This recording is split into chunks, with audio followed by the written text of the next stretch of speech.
Call of Cthulhu the official game is scheduled to be released later in the year and will comfortably provide your recommended annual allowance of eldritch horrors. Based on the original pen and paper RPG first published in 1981, Call of Cthulhu casts you as private investigator Edward Pierce, who's looking into the death of an artist on the not at all ominously named Darkwater Island. Why couldn't she have been murdered on Nice Water Island? Key to success in this first-person psychological horror will be maintaining your fragile sanity within the game, something that's not going to be made easy for you.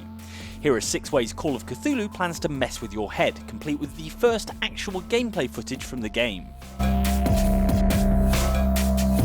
Hero Edward Pierce seems pretty together at the beginning of the game, calmly collecting evidence and doing his best noir detective voice. This painting, it's by Sarah Hawkins. It's a portrait of Charles Hawkins. The canvas is damaged, but the face and the signature did not burn. Such gravitas.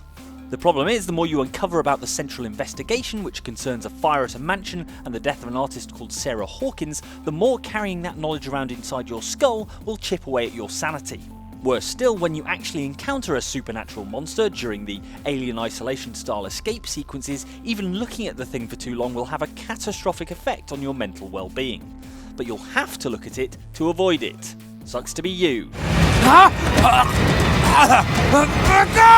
There are also apparently 4 distinct endings tied to this sanity system, but they're not quite multiple endings in the traditional sense. Instead, you'll have fewer choices in the finale the more you lose control, and could end up getting railroaded into a bad ending. I mean, a lady has still been murdered, the townsfolk are part of an enormous cover-up, and the world remains under threat from giant undersea demigods that are beyond human comprehension, so I'm struggling to picture what a good ending is going to look like. Mr. Pierce, can you hear me? The Mason! Everything is fine. Maybe a rousing musical number? One of the main ways Call of Cthulhu will futz with your brain is that you'll never fully be able to trust everything you see. Depending on the circumstances and your sanity level, your character can end up hallucinating. That might be some scary creature, general weirdness like paintings melting, or a jump scare, but loads of horror games do that. We practically expect it these days. Well, except Andy.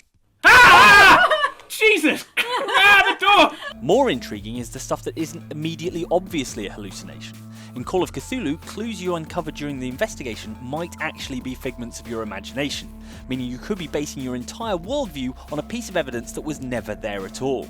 How can the butler have done it if you imagined the butler? Makes you think. One of the few moments of relief in most horror games is the moment when you pick up a gun, briefly tipping the odds back into your favour. All these arcane horrors seem a little less scary when you have a trusty firearm to hide behind.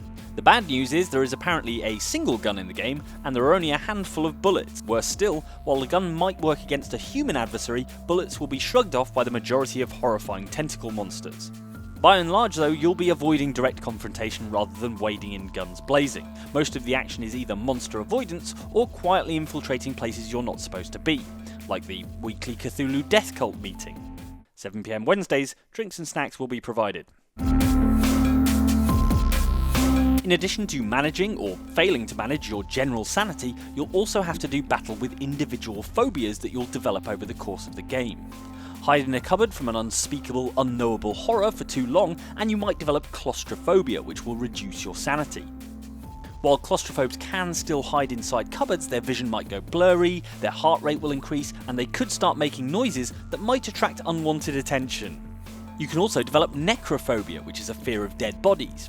Can't help but feel that's going to be a slight problem during this particular case. He's dreaming. Just a hunch. These phobias might hinder your progress through certain areas, close off certain options for progression, or, if they're bad enough, even spawn enemies that don't really exist, but that apparently still exist enough to pull you under the water and touch you with their gross suckers. The worst kind, basically.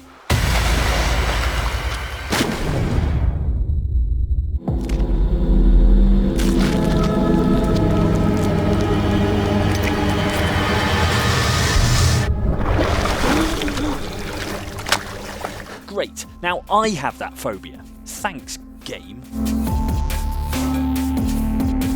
The meat of the game is investigating things, and even the RPG skill tree is built to serve your detective skills rather than, say, turning you into a backflipping acrobat or unlocking brutal melee takedowns. Uncover a piece of irrelevant evidence, or put 2 and 2 together and get 4,636, and the game won't come to a grinding halt. It'll let you carry on, blissfully unaware that you're wronger than wearing socks with flip-flops. The miraculous catch. Apparently, the most significant event of the last 80 years. It's apparently also possible to know too much, which affects your sanity and can give you crippling phobias, like when I accidentally watched that documentary about how fast food is made. It's amazing how little of a chicken burger is required to actually be chicken. One thing Cyanide Studio appears to have already nailed is the gloomy, oppressive atmosphere of Darkwater Island. Everything's got a greenish, bluish glow to it, giving the entire place an eerie, otherworldly aura. As an outsider from the big city, you'll also receive a frosty reception from the local townsfolk, the same as in every single Lovecraft story ever. Though frankly, given what these guys tend to turn out to be into, we'd be more alarmed if they were super pleased to see us. Hey, be careful. Rather than a roller coaster of scares, Call of Cthulhu is more about building creepy tension with strange goings-on, so that when those scares finally do arrive, you're good and rattled. For example, there's the small matter of the giant savaged whale corpse that's just sitting in the middle of town when you arrive. Blood is just beginning to coagulate. It died a short time ago. Killer whales have few predators, and there are no sharks in these waters. What creature could possibly have done this? Probably, it just climbed out of the water by itself. And it cut itself shaving? Yep, perfectly ordinary whale behaviour. This is fine. Ah, god damn it, Call of Cthulhu. Alright, those are the 6 ways Call of Cthulhu, the official game, plans on messing with your melon. Do you reckon you'll be able to withstand the unknowable, unspeakable, and apparently unshootable horrors within? Let us know in the comments, like and subscribe if you enjoyed this, and if you fancy watching us powerbombing something that looks a bit like a Cthulhu in Resident Evil 7's End of Zoe DLC, all you have to do is click this video. See? We make it easy for you. Thanks for watching, we will see you next time.